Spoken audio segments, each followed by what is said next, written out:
Hello and welcome. Thanks for joining us today in our new webinar platform. This is actually really exciting. I'm having a good time already. Cool intro video.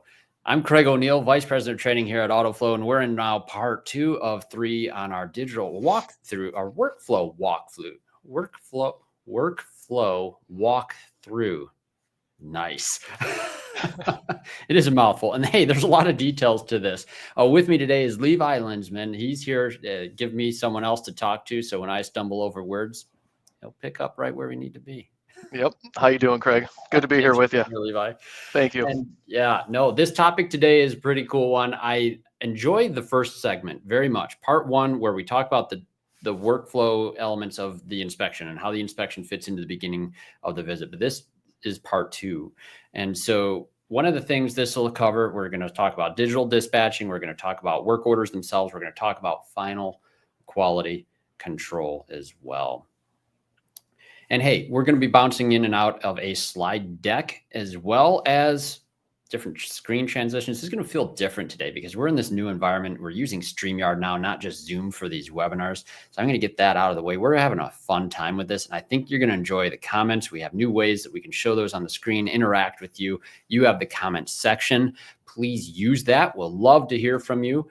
This is also one of the primary means that you can ask questions for us to answer live for both me and Levi.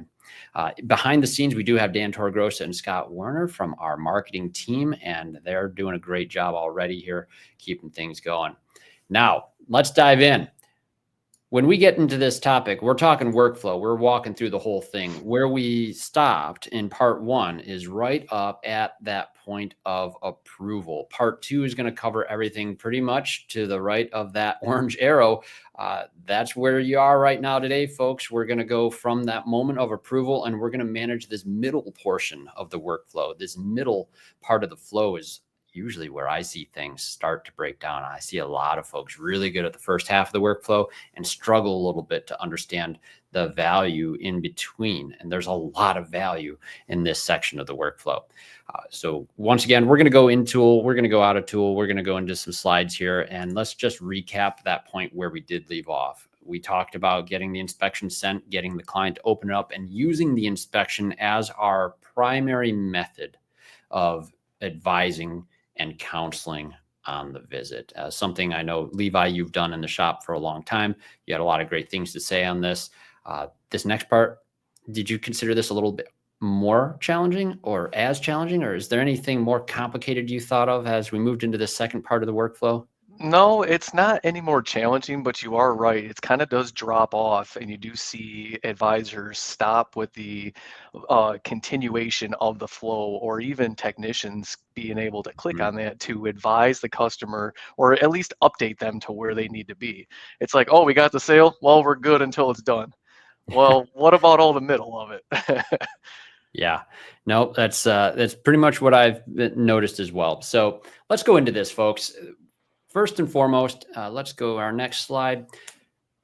Generating digital work orders. The moment approval occurs, that's generally the time to generate a digital work order. This is best done through integration. Usually the integrations that we enjoy with Autoflow means this is kind of a hands-off piece, sometimes a deliberate piece, but a lot of times it's automated. It isn't only for integrated shops. I'm going to mention work orders briefly because part of the workflow I enjoy does involve using work orders. Whether you're doing that right now or not, this is worth looking at. And I'm going to also say that there's some benefits to having that enabled inside of Autoflow. So we're going to go in tool here pretty quick. And I want to highlight, there's our digital work order here, but I want to go on to the main workflow screen. With digital work orders, you can generate those even if your shop management system is not integrated. I have a ticket for my fictional customer, Joe Pluk, on my board. I already went in and have some things on the DVI that a service advisor would be able to get approved. And one of the things we talked about in that last segment was when you do get approvals for things that are marked red on the DVI, you can go ahead and mark that yes toggle here. This approval, no recall can be confusing, but what it's there for is tracking whether or not the things that we found are being approved. And it's also going to help us generate our work order. So if I pop over to that work order screen, this is a non-integrated environment in my case. It asks, would you like to generate the work order from approved items on the DVI? I say yes. And it takes those 2 line items from the inspection and just puts them on there in the category that they were from. So I was using an example of a broken spring. Now you can just simply add your parts and labor to this, and you can be descriptive or not here. And you can say R&R front strut assembly and whatever hours you have. Shoot, I don't know. Levi, how much for Sounds about right. I don't know, And 2.5? what kind of 2.5, 3 hours? Somewhere You- probably You've more been like behind 3. the counter more recently than me. Probably about 3, at least 3, I would say. Yep. So yeah, we'll do 2. I'll just put in a part number here, and that's that. Update. Now we have a simple job here. Now we would want to go ahead and put the total hours for the entire package in here as well. But notice we have the hours, we have a clock timer, we have a spot for pictures and videos. This thing's pretty much slam dunk. You have a work order. It can be dispatched now. That's the simple way to do it, though. Just use the yes, no toggles inside of the DVI. Now, next slide, I want to highlight what's next, right? After approvals, the workflow becomes very important because we need to know if the vehicle is actually ready to be worked on or not. Just because approvals happen doesn't mean that is truly where we need to go next as a technician. And this is one of the big areas where I see Autoflow become a benefit for internal communication is the statuses do communicate things internally to the team. We don't need to rely on some other forms of communication to say, yes, do this one next, or don't do this one, or whatever. I hate it when technicians are there at the counter when I was service advising and they're staring at me and they're wondering what it is that I should be doing, they should be doing next. And I'm trying to talk to a customer on the phone, perhaps even just have a good relational call. It's very hard when there's a technician staring at you.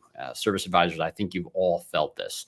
Levi, when you're working as an advisor, are you focused on the conversation with the clients, or are you worried now about getting that technician off your back? I'd rather have the technician go back to work. So Yeah.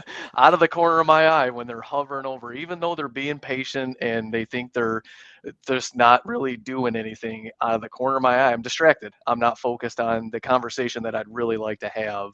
And I want to spend that time with that customer to really go over all the details that are needed.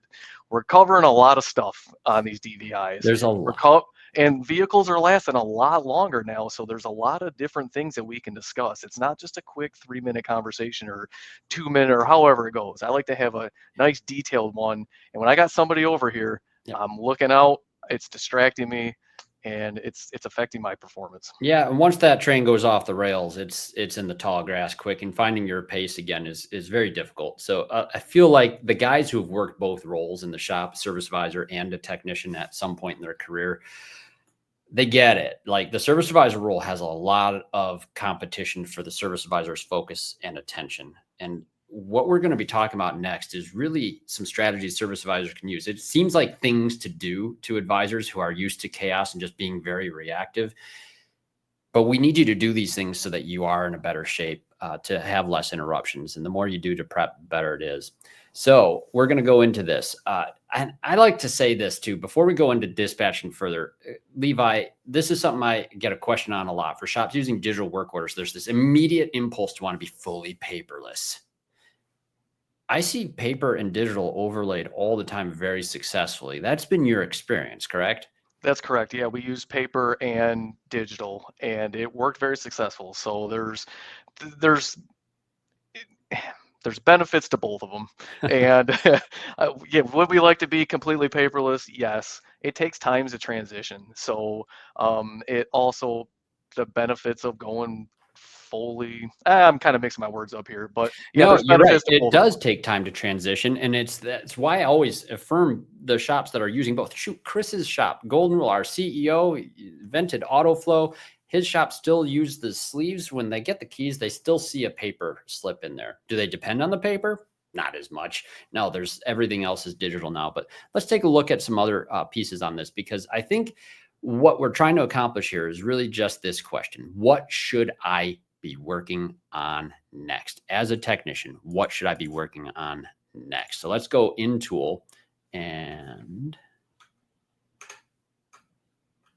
let's go in tool. No, I moved my screen. It's over here. Moving pieces here. You're doing great. Thanks, man. You're So, welcome. all right. This is a busy workflow.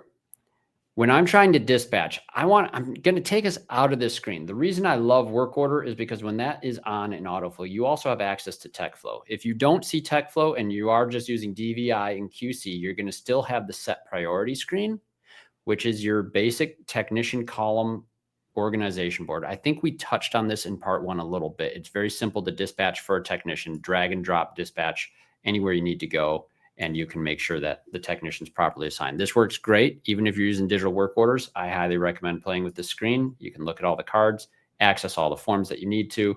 It's a great spot. TechFlow is just a step up from this because TechFlow is going to give you a better understanding of the capacity that your technicians have. TechFlow has the assigned hours, how many hours they've completed. It has an entire column hidden off on the right for any jobs that were completed during the day or the tickets that were closed today. You even have a column for all of the unassigned work, filterable, searchable, very quick and simple to do. Now, when we're dealing with dispatching, the most important thing, in my opinion, is just preloading your technicians. Preloading means that they know 3-4 cars deep into the job that they're working on. And that's exactly what either set priority or TechFlow is intended to do. Most of the shops I work with these days do seem to have some kind of a free-for-all dispatching method where technicians sometimes are just taking the next up type of a scenario. That's okay, but I still encourage giving some sort of a next up assignment. Somebody's role in most shops should be dispatching and making sure the technicians are aware of it. I know in tire stores and some other cases where you're dealing with all waiters, and that's going to be vastly different, and the screen may have less of an impact on you. But let's take a look at another setting. If TechFlow isn't necessary for you to prioritize, one of the key things that we do in Autoflow is we have this feature called Auto Assign and Update. And this one's very useful because the big risk I see digitally with shops that are doing sort of that next up strategy is that there isn't always a way to show someone has taken that job. The paper's gone is usually the method. That's one thing. But what if you digitally look at, hey, there's another vehicle on the board and we want to see this? Well, when digitally something happens, the auto assign kicks in for you. So if a technician took a vehicle slip and they start performing a DVI, it automatically assigns that technician to that ticket in Autoflow. Now, it will not overwrite anything. So if you want to use this is safe to turn on. If you manually assigned a technician already, auto assign won't affect it. Auto assign only assigns somebody if there is no assignment at all on that ticket. I hope that makes sense. Clear on that, Levi? Yep, everything makes sense. Yeah, using that feature is really good. And the other piece that's related to it is the auto update and these settings. We talk about this periodically, but you can dictate what happens when certain forms are done. If you wanted to have it go to quality control, for example, when the work order is signed off, you can do so. I keep mine set up a little bit like this. And there's a lot of stores that also want a status update when the technician engages and starts a timer on a digital work order. Technicians can do this, right? If we pull a technician view over here, we can go straight into one of the work orders. And if there's a job for this on this ticket, this one is not the one. We'll go into Joe Pluka ticket. He's right here. Clicking this timer would move that vehicle into a servicing status for us. If I click and clock in on the job, this option on the screen would allow that job to go, or that ticket to go into the servicing status. So some kind of neat stuff on that can work to your advantage. I just don't think that one should be automated if you're one of those shops that the technician is clocking in on an oil change and you're doing the DVI at the same time. Because you can get some, I'd like to keep that inspection status its own thing, and then the servicing status its own thing. And typically the inspection and oil change type scenarios, it's still the inspection status. The idea is we'll get to more servicing later on. Hopefully that makes sense. Better, accurate, detailed of recording and reporting. Better accuracy of detail? Yeah. Yep, exactly. Yep, absolutely. Now, technician alerts. Now, here's something I often hear technicians ask me, well, how do I know when jobs are approved? Okay. That actually happens when you generate a work order in Autoflow. The technicians can receive a notification. It's going to be in the bell at the top of the screen. So if I bring my technician view right onto the screen here, there's this bell right here. When work order items are assigned, they can receive these notifications.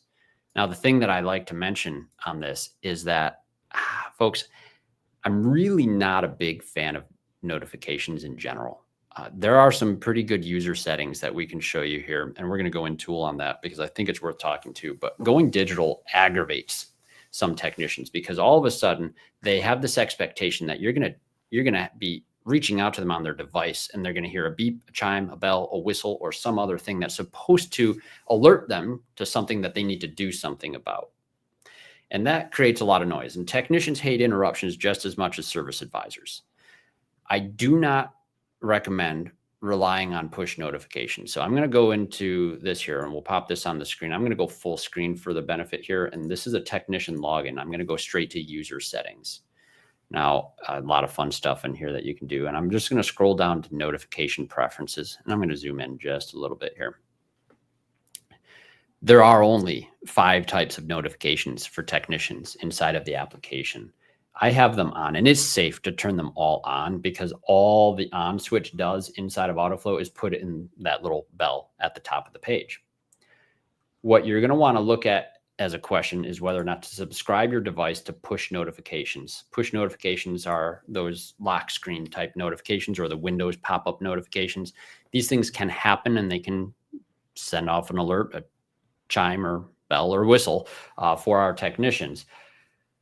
My advice is don't do it. What I want my technicians to do is get very used to going back to their main dashboard in whatever view they're using. I'll go back to a tablet size here and getting used to reading this screen. Just reference this screen when you get to the stopping point of completing the job you just finished. You go back to your dashboard. Those are those moments that you go and check things. I did a podcast on this, and Levi, I don't know about you, but I always keep my phone completely silent all the time. Yeah, mine's silent too. And Yeah.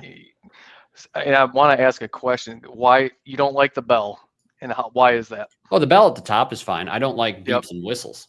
Yeah, I get it. I'm not going to stop wrenching on a vehicle. Part of my To repair check every procedure to go and check alerts. exactly. I'm not going to do Because that. there's too many of them, and I think they get lost in it. It loses its value. Correct. Exactly. Yep. My wife understood this as well. When I was working as a technician, she couldn't reach me during the day by text message and expect a prompt response. If she needed something urgently, I told her, call the shop and they have the intercom. They'll call me and let me know that there's something really important. Because if I respond to everything, I'm not focused on anything. Right. And that's just where this comes in. So the best strategy is for you to have the workflow managed in such a way that it communicates the important things to your technicians. Now, before I go into the next piece here, I want to highlight a couple of those strategies that I would use. And this is going to go into our active customer page again. And I want to highlight how I would communicate the readiness of a vehicle for my technician's attention. There's 2 ways, right? We have the set priority, TechFlow, but we also have to communicate things with the workflow. And you're going to see this example down here on this lubricant ticket. Acme parts. What's happening here? This is a requires part status. In Autoflow, this is a variable status, which means I can select and communicate to my technician or everyone in the shop exactly the thing that we're actually waiting for, whether it's a sublet item or you name it. So if we're waiting on Acme parts and it's going to be an hour and a half, we can indicate that. And if this is priority number 1 for our technician, he's going to have to make a judgment call if he can squeeze another priority in on that. But this is what information can do. If the technician has this at his fingertips, we're gold. The other thing, I was working with a shop in California, a great group of guys over in Jackson, California, American Tire Depot, and they are using a parts bin system.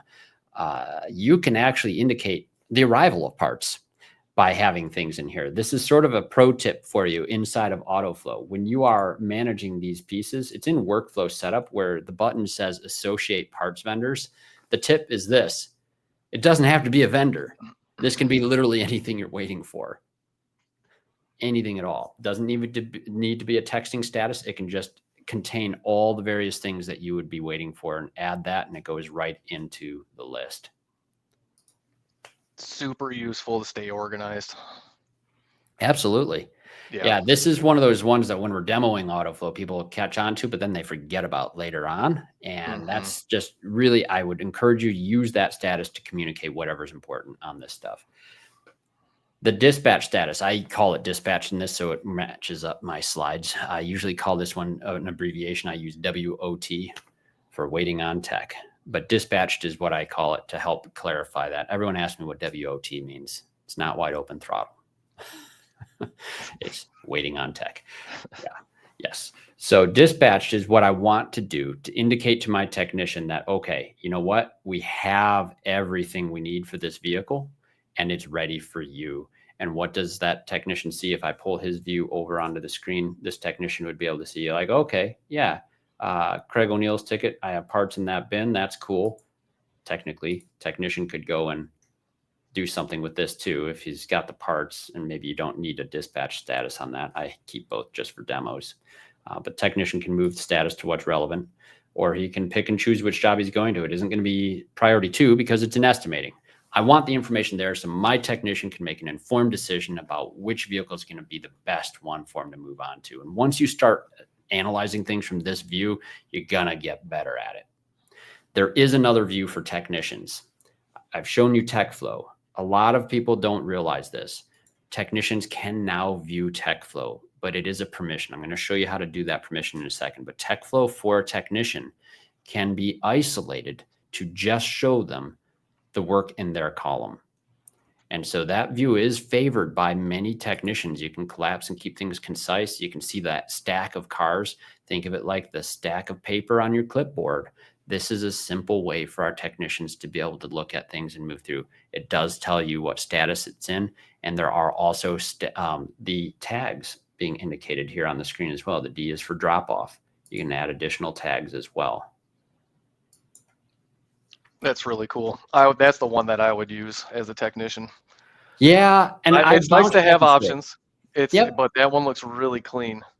It is. It's a more familiar view is what I'll say. For a lot of the technicians I talk to, though, once they've assimilated the standard tablet view that we've always had, it's hard to move off of that one. One, it's the default view. Two, we kind of hid the TechFlow view. And let me show you as an administrator, because it is an administrator option, what you would have to do to make sure your technicians have access to that view. And that's going to be inside of the Add and Manage Users menu option on your screen. And then you go find your technicians. You can filter this out now by roles too and search and find things here. You're going to see access to TechFlow, right? And we're going to go in, we're just going to hit edit on this one. We'll let R&R reg have access to TechFlow, change that to yes. But does he need to view all accounts? No, only his. And so now we have that. And access to other assignments, maybe we say no to that as well. If they have access to all TechFlow view, can they switch their priorities and switch their jobs to another technician? It's a great question, Levi. And yes, it is possible if they have access to that view. We do not lock users out of shifting the priorities, which is actually by design. We have to stop developing barriers in most cases.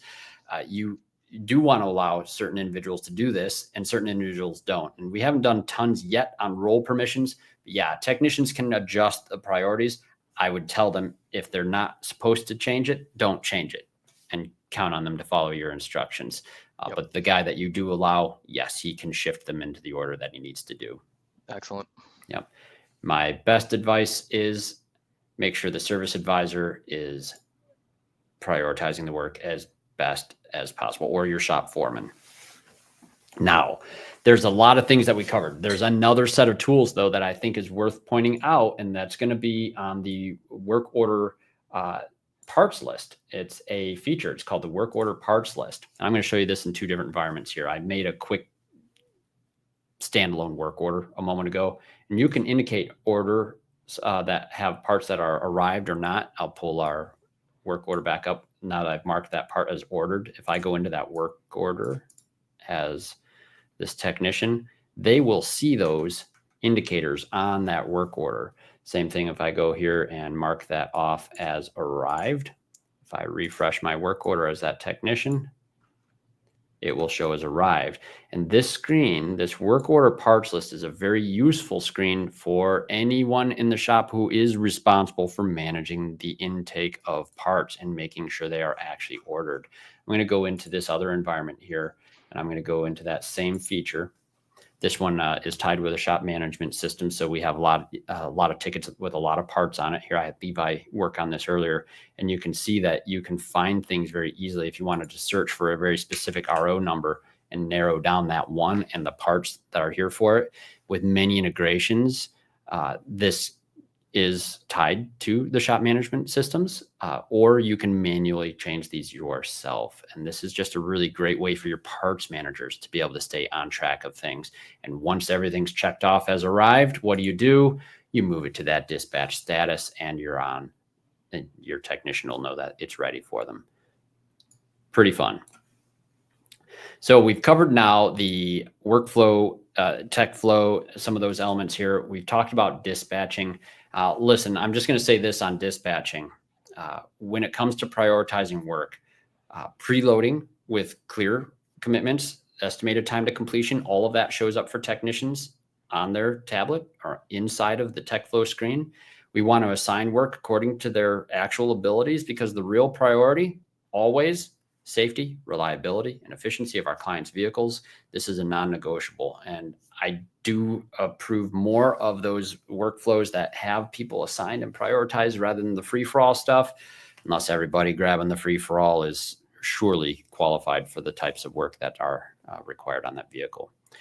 Kyle Clark, you asked a great question. Can you print just one work order number?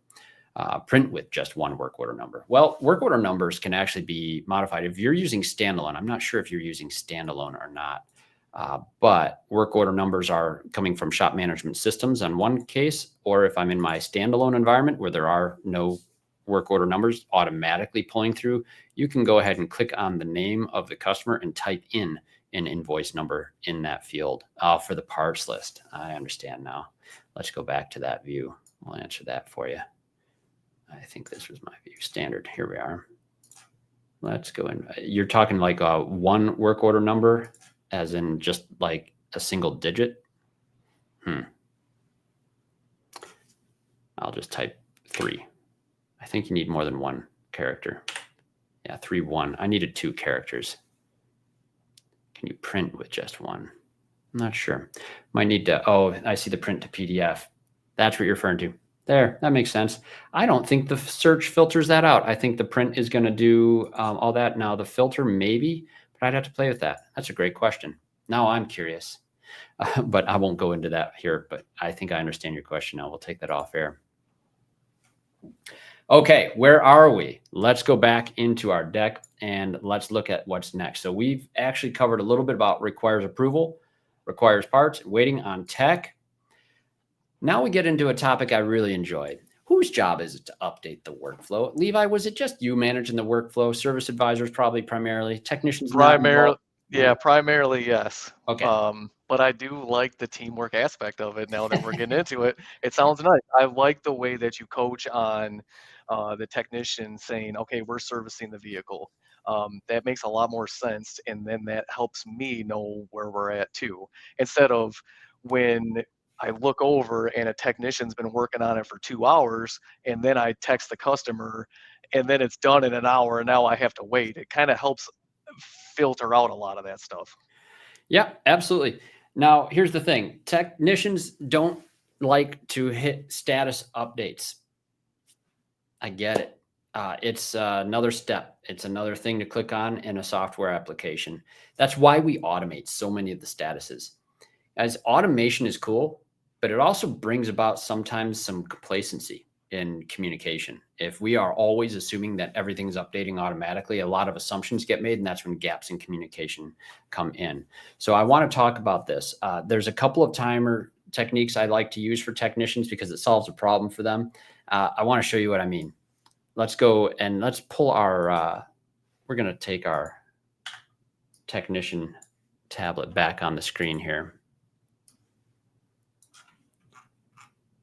So I'm a technician. The job is dispatched. What do I do? Let's say this is the one I've decided I'm moving on to based on the other situations here. I click on the status.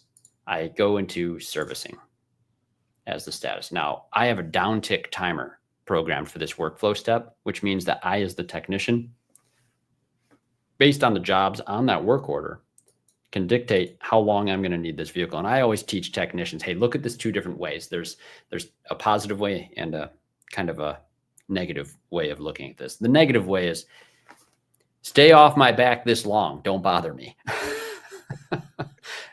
Telling that to the service advisor. I hated it too. And I definitely got some vibes from the technician. They don't like coming when you walk up to them and ask them how much longer they're going to be on a vehicle. I was just going to interrupt you on that. It's a quick, easy way for her to look at it and say, well, if the customer calls, hey, Mr. Customer, we have about an hour left, give or take. And it helps me stay where I need to be instead of bothering him or interrupting him in a complicated repair. Yeah, absolutely. The technician saves this note. It does two things in my case on this. It actually has that timer on the status, which is going to be visible to my service advisor immediately. He'll be able to see that on his screen anytime he glances at it without having to wander through the shop and go and ask me questions. And when that call comes in, just like Levi says, we have an easy, ready answer for that specific scenario. So it isn't just stay off my back that long, though. The positive connotation to what I was describing, it's really just, hey, this is when I'm ready for the next thing. Technicians who like to be efficient, which is pretty much every technician I've ever known, that's how soon I'm going to need the next job ready. And that's also a good indicator for the service advisor to make sure that by the time that timer is down, something is prioritized for this individual or ready for him to grab. Yeah, we're also circling back to that technician not having to sit at my counter while I'm trying to sell a job. We're keeping them moving. Yes. Okay. So keeping it moving, we're going to go back into our deck. And this is where we transition into the part of the topic I love the most, and that's quality control. And we asked this question a while ago. We do a course on this topic. It's a good 3-hour course where we talk about quality control issues. And I love the poll results on this. So this was Autoflow users, people with quality control sheets. And this is indicating the most common QC issues encountered. And this was one of my favorite poll questions to ask because I didn't say, have you had any QC issues encountered? It's a given. Every one of us has stories, multiple stories, heartburn giving stories that keep us up sometimes still at night if we allow them to. What are the most common ones? And this was interesting to see. We have service lights as a very common variable for vehicles being delivered. Client is the one complaining now about these things, right? Low tire pressures up there a bit, cleanliness of the vehicle, very high in the list, fluid levels and leaks, all right there. Wheel torque, those are common issues encountered, right? That's really scary. These are the most common things. The question I follow up with on this is how many of you are even able to get that percentage? Or is it just a gut feel? And this is where I really want to see. We see a tremendous amount of DVIs and high quality intake of inspections at the beginning end of the visit. We have a QC form. Everyone with the DVI feature, more or less, has access to the quality control form. And I do not see the same volume of quality control sheets going out. So what I'm hoping to accomplish in today's talk now is getting into quality control processes, just like other industries do. When we teach on this topic, I always bring in, I'm a kind of a space aviation nerd. If you guys haven't followed too much of some of my other things that I'm into, and I really enjoy those moments when you see the NASA mission succeed. Some of you remember when they landed that Mars rover they did that sky crane technique. That was one of the most cool modern moments, I feel like, for NASA missions, getting that done. And there's this uproarious applause inside of that control room experience there. And what's so fascinating to me about it is it's actually a rather emotional scene. If you're moved by that sort of thing, like when teams that have practiced and prepared and do a thing to perfection and then it goes great. I mean, it is celebration. we don't celebrate every vehicle that goes out our door without problems. But my goodness, if we're not sending people on important missions themselves, this should be taken very seriously. And I feel like the systems we can learn from aviation, we can learn from NASA and those sort of things. And there's just so much to talk about on this topic. Now, one of the things I do like to call to is the aviation industry. And this was a lot more fun to call attention to a few years ago. It got a little rough this year and the last year on aviation, but there was nearly a 10-year stretch where there were no fatalities in commercial airliners until 2018, when there was an incident with Southwest. A window blew out when an engine had an issue and a lady was halfway sucked out of the airplane. It was a terrible case, but that was one fatality in 10 years, which is astonishing. And the reason that was attainable, that long of a streak without any deaths, was quality control processes. The way they do an investigation when something goes wrong and they find out what went wrong, oh my goodness, they do get very, very good at identifying things that can be a problem, and they make the corrections to make sure that that doesn't happen again. That's what the airline industry can do. And automotive technicians can probably learn a little more from our aviation technician counterparts on that same front. Now, getting into the process here, for auto repair shops, the number one question I get is, isn't quality control just a part of the servicing process? Technicians need to be checking their work as they do the job. You've probably heard this too, Levi. Like, it's part of the job. I've worked in shops where it was just part of the job for years that we didn't do it. And it's the switching over to a good quality control process really, it ensures the customer that you care about them. Absolutely. And you care about their car. Yep. And a lot of shops don't even communicate to the client that that is even occurring. But here's the thing. There is a part of quality control that is being done in the servicing process, but it isn't necessarily the part of the quality control that we're going to be talking about here in a second. We have a QC checklist. I'll give you some examples of what I think it looks like in a shop and who's responsible for it. But the part of it that's done in servicing, the way we did that in our shop, my brother and I were big champions of this with our teams. We called for lookovers at various stages of repairs, transmission work, specialty. So we would, for example, be ready to put the subframe back in a vehicle after getting the transmission installed mostly. And I'd call for a lookover at that stage. And then after that subframe's done, before we lower the vehicle, we call for another lookover. And then there's a lookover under hood. And there's always another technician with a second set of eyes. And it doesn't take long, just a couple minutes. They come over with their flashlight and they look over and scrutinize everything, because that second set of eyes is so enormously valuable. You cover up a lot of stuff as you move through some major repairs. As parts of the car go back on the car, you lose visibility into those things. So certain stages, that's what it would look like for that. And those lookovers were a lot of fun because we really got very, very accurate. Call for a lookover, wait for the guy to come over, and they don't leave until they find something. We started putting fasteners that weren't even in there out of the factory. In some cases, like that looks like a missing plastic clip. It's getting a clip. It's like these cars are going together better than they came out of the factory for sure. But it kept a lot of errors from even making it to the final quality control check in the shop. And with a good process, that's a perfect time for somebody to come over with a tablet, document it with a picture, and then you have everything documented along the way through that process. I mean, through it, right? Yes. And Levi, where I would put those is actually on the digital work order. These days, the digital work order, people forget, big advantage of digital work orders and the fact that we don't need paper. It's the fact that we can add images and videos of the work as we're doing the work. Yeah. We understate that all the time. Having videos or picture documentation of specific parts of a repair having been done correctly before you cover that up removes from any investigation doubt or uncertainty on certain things. This is the ADAS era, guys. ADAS, Advanced Driver Assist Systems. We are now at a point where there are safety components related to just about any repair that involves major work on a vehicle. It seems like pull a bumper off, there's a radar, all those things. Or camera systems. We need to make sure we're documenting that those things are going back on according to procedure. So I would do some of that stuff in the digital work order. But the culture of the accountability is the one thing a program cannot deliver. Sort of. I'm going to show you one of the reports here in Autoflow in a moment. We have some things that I think are a ton of fun. But this is where we start moving towards that final quality control topic. Now, before we go in tool on this, I think there's some best practices that are worth covering. When it comes to the actual final quality control process, this has to be done every ticket in order for it to become an actual routine, an actual checklist that can be done for every car, regardless of the type of service that is performed on. And it needs to be performed by a designated individual who's the responsible party for it. Everyone has heard it said, when everybody owns a task, nobody owns the task. I will say this, when Chris first started doing final quality control in his shops at Golden Rule, he was the designated person as the owner. He set the bar for what a quality control process was going to be. So if you're not sure who the designated person is, it's you.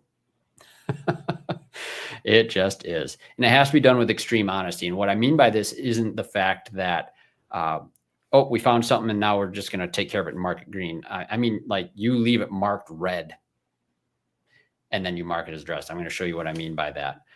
But this also needs to include some elements of accountability for the ticket process. We want to make sure that we're not just checking the vehicle, but making sure that parts of the process were not ignored. So let's go into Golden Rule Auto Care to take a look at this. Actually, before we go into Golden Rule, let's take a look at our default inspection, quality control inspection. And maybe I'm getting ahead of you here, Craig, Go ahead. but if you mark it red, let's say there's a service light on. Yeah, let's play You here mark now. it red and it came in for a service light to be repaired.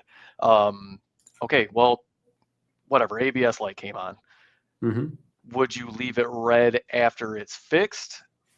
Or, because you said you would just leave it red. Mm-hmm. Or would you mark it red, give it back to the technician? Or is that just kind of a hypothetical situation? Because I mean, if there's no repair, happens. it's a little different, right? But I would still say that, hey, if there's a warning light on, right, if uncleared, note why is in there for an example, exactly this. So I would still mark it red, and I would say customer declined repairs. Boom, done. This is now a document of truth that we did do our checks, that we did see something that wasn't perfect on this vehicle, and that it was something that the client declined. And a picture of the light would be a really cool thing to see too. Now, was it addressed? In this context, I would actually mark it as addressed because we've made our note. That was us addressing it. Now, the other example I use, low tire pressure is a really common one. So let's say, hey, we noticed that this tire was super low. Man, he didn't check tire pressures. That's not good. So you could put someone's name in there if you want to. You could say Craig left low at 20 PSI. You're probably freaking out, some of you, because like, whoa, I don't want my clients to see this. Don't worry, you don't have to send it to them. I usually keep QC sheets internal. But of course, we found the issue. I correct the issue. I mark it addressed when I correct the issue. What I do not do is correct the issue and then mark it green. You will lose your accountability to this as an issue that was found. That's good pointing that out right there. Yep. So a common misunderstanding on here. Folks that get into the QC sheets, that I see it a lot, all green, all green, all green, all green. They did 100 QC sheets. They're all green. Nobody's perfect. Nobody's that perfect in this industry. I know for a fact they were finding issues, and I'm pretty confident they were just fixing the issues and then marking it green. Common one here, dirty floor mats, right? Cleaned it up, mark it as addressed. That is that. Taking pictures along the way and doing that. Now, this is so valuable because what you're actually doing is, remember that poll? I asked how many of you are using a gut feel on this. It's most of us. Don't worry. Don't feel bad. You're in the 95th percentile there. We're all like that. This is the magic of Autoflow. Let's go into Golden Rule Auto Care. What I'm looking at inside of his shop here, we use him for all examples. He has a really nice QC process. We're looking at the entire month of June. There's this cool feature. It's called the in-depth report. I'm going to click on that. And what it's showing is for whatever inspection sheet he's using his default sheet right now. Is the work order signed off by the primary tech? 15 cases of no. Some pretty comical ones too, because you see the notes each time there's a note in there. Was the information entered in the inspection sheet, right? Lots of things not being entered. So they're really vetting their process as they're doing this. And you'd be able to see who was the inspector and who was assigned to those tickets and be able to make some corrections on these things. This is data. Is the vehicle wiped down, right? Floor mat not in vehicle during QC process. Residual oil left behind valve cover. Like single fingerprint on the hood and single fingerprint on the door handle. They're getting picky, and I love it. Yeah, they are. All of these little things, windshield washer Sullivan and that sort of thing, belts and hoses. He's gone very detailed. You do not need to start with this many line items. It's only 14, but usually about 10 is the most I would encourage people to start doing. Maintenance indicators not being turned off, TPMS pressure, right? 4 tires, valve core broken, inside valve stem, nice. And then just a general other repository of issues, windows not rolled up, motor oil overspill, battery hold down not secure, notated in DVI. Oh my, good stuff. Imagine that information in your next team meeting, right? The amount of issues found in 1 month at Chris's shop, 101 issues on 407 quality control sheets. Think about how many times you're nervous when a customer walks back in the door. I can tell you definitively that when you're doing a QC process more thoroughly like this, you just get to welcome the customer happily when they come back in the door. And that's where the value of these sort of things comes in. If we go back into our deck here, I have an example of a simple QC sheet. And by all means, folks, please reach out to us if you need an example of this loaded into your shop. We can import and export quality control sheets directly to you if you want to use one of these exact copies, if it's not already in there. Look at some of these statistics. Quality control time, drive time. This was Chris measuring this in his shops. 5 to 10 minutes. Quality control time with drive time, 15 to 20. Is that a huge amount of time? No, not at all. No. So golden rules average about 12 minutes. We're talking about 12 minutes of time that somebody 12 minutes, so I don't have to take the call saying, "Hey, remember me?" Yeah. Well, I can get the call where they call back quickly and say, "Man, my car runs great." And those are the ones that I want to get. 100%. And Not Levi, the that's next day. exactly the point, because this is, and Rui made a comment in chat And it's here not too, just on about saying, me either. It's about all of us. Yeah. Rui mentioned it too. Like, there's a component of DVI that is quality control. And this is, I'm so glad, Rui, that you made this comment, because I love this, because the digital inspection, if you didn't look at it up front to know it was a pre-existing issue, do we even know it's a pre-existing issue when we're doing our QC check? Right. It's the warning lights, for instance. I like to document the warning lights on every car with a picture so we know which ones are at. And then when we look at the QC sheet and then we see that, okay, all those lights were on, if they call back and say, "Hey, my check engine light wasn't on," yeah, it was. Yeah. And we got it in 2 different spots here.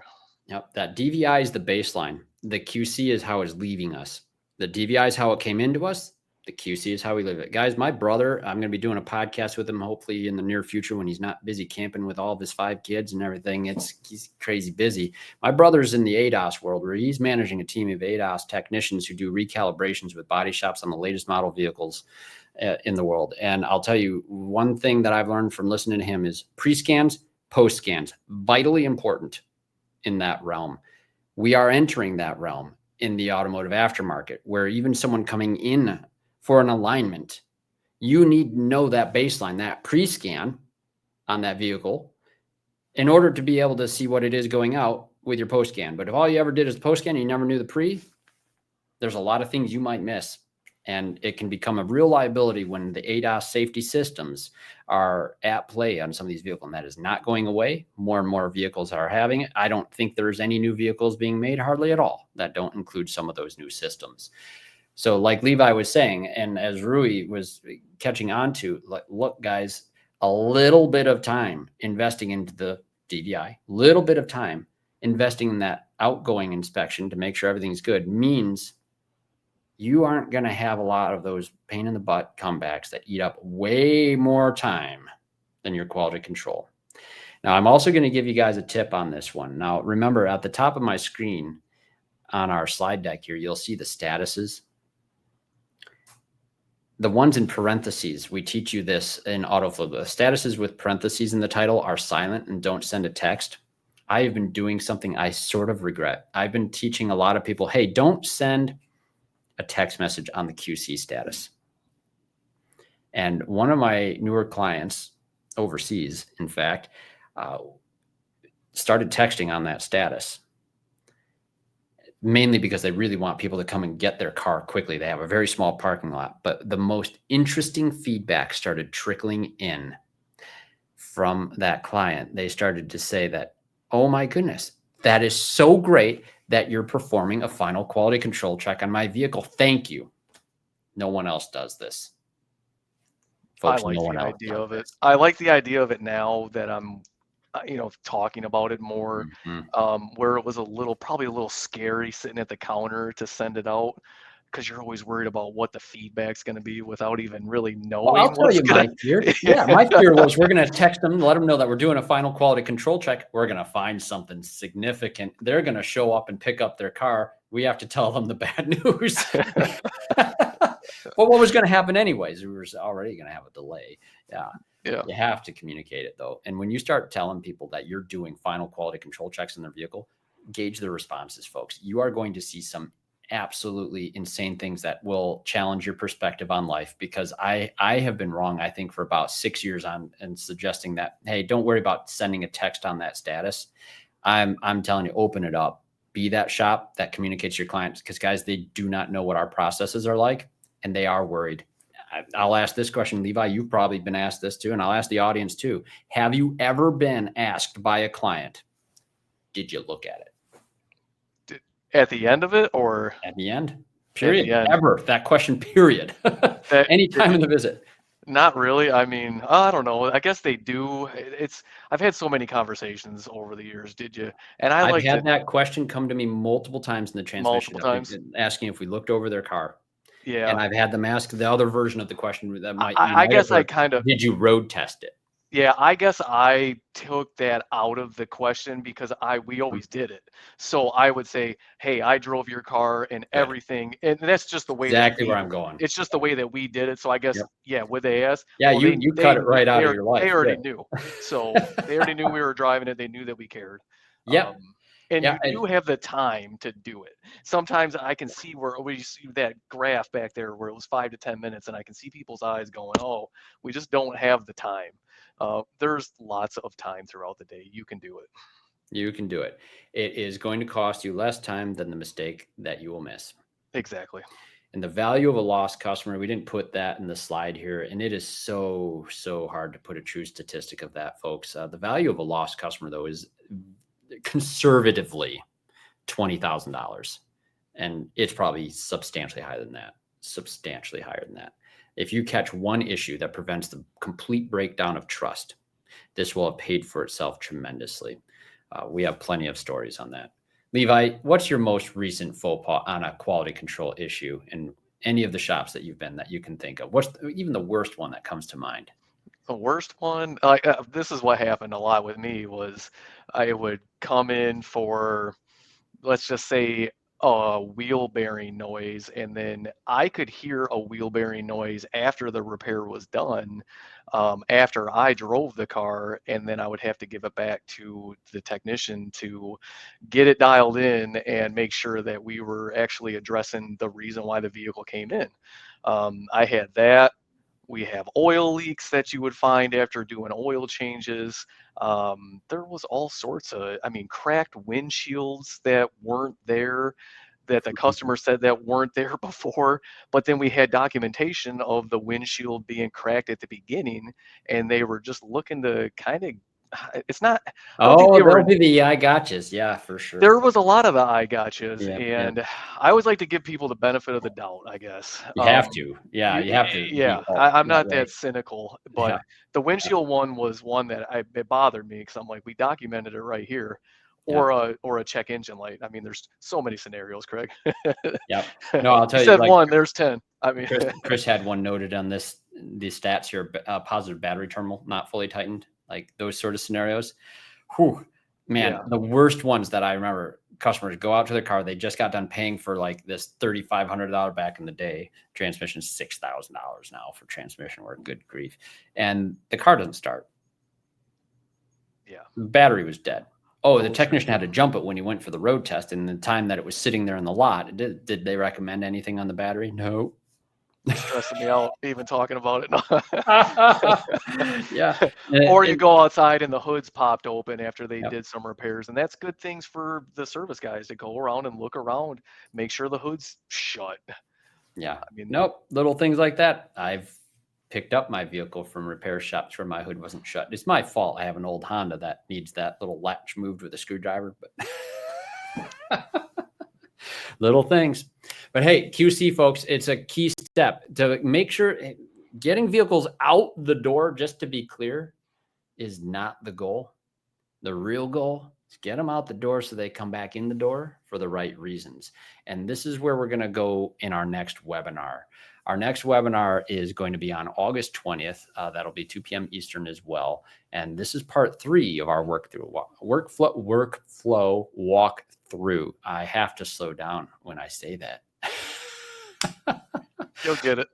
No, yeah, you might have wondered, because part 1, part 2 seems to contain just about everything that we could possibly want to talk about in the visit. And that is not quite the case. The next conversation is going to be about how all elements of this come together in our retention process. And yes, like we were mentioning earlier, Kyle Clark, you mentioned this in the comments too, that the yes, no approval is a step that you need to perform better. Getting teams to do that is a challenge. I fully recognize that. But I'll show you why it is vitally important for our follow-up methods in our next conversation. So I hope you guys can tune in on that one. This is really, for me, is one of the most important pieces, is getting to part 3. We can't do that unless we understand how to move through all of these other parts of Autoflow as well. But the program itself isn't enough. We need your people. We need your people engaged in that. And that's why we're here. So please reach out to the training team with anything, any help requests that you need. I would encourage you hit support@autoflow.com, and our team can connect with you and yours. We can load resources into your shop, like we were talking about with our quality control form. Cookie cutter stuff, don't feel bad. You don't have to go reinvent the wheel on half this stuff. We have some really tried and true processes that just work great. We just need your people working it. I agree 100%. There's nothing else really to add to that. Hey, that's good. I'd say welcome to add it. And if anyone has any questions before we sign off, let us know. Otherwise, I hope the new webinar platform was fun. I think we've learned some new things, and some will only improve on this new platform. I think we had it kind of down on the way that we were doing things before, but I'm excited for what this one can do with the website, how we can get this stuff shared back to you. And those of you who couldn't attend or focus maybe during the whole live production, I think we'll have that back to you a lot quicker now. And part 1 is recorded. That will be on the webinars page, a new webinars page on our website here, and we'll make sure all of that information is gets over to you as well. All right. Levi, thanks for joining me here, man. I really appreciate the signing board that you are with your experience behind the counter back here on the team. And folks, don't be shy on reaching out to Levi on this stuff. He's lived it in multiple positions in multiple shops, especially in the tire world. And that's going to prove very valuable here, Levi. Thanks for being here. Yeah, I'm glad to be here with you, Craig. It's cool to talk about this stuff. And if there's anything that I can help out, or if you just need somebody to talk to, if going through shops or processes, I've been there, man. And I've been around. I don't want to sound like, I mean, I guess I have. I've been around for 20 plus years doing this stuff, and it's cool to change and get people to buy into it. Autoflow is a big game changer. Absolutely. Really No, Levi, that's great. Yeah, let's load up his calendar, folks. His calendar link is available by request, and we can find times to get you plugged in, and we'll get you engaged in the workflow. Parts 1, part 2 are recorded. We'll see you for part 3. Thanks so much for joining us.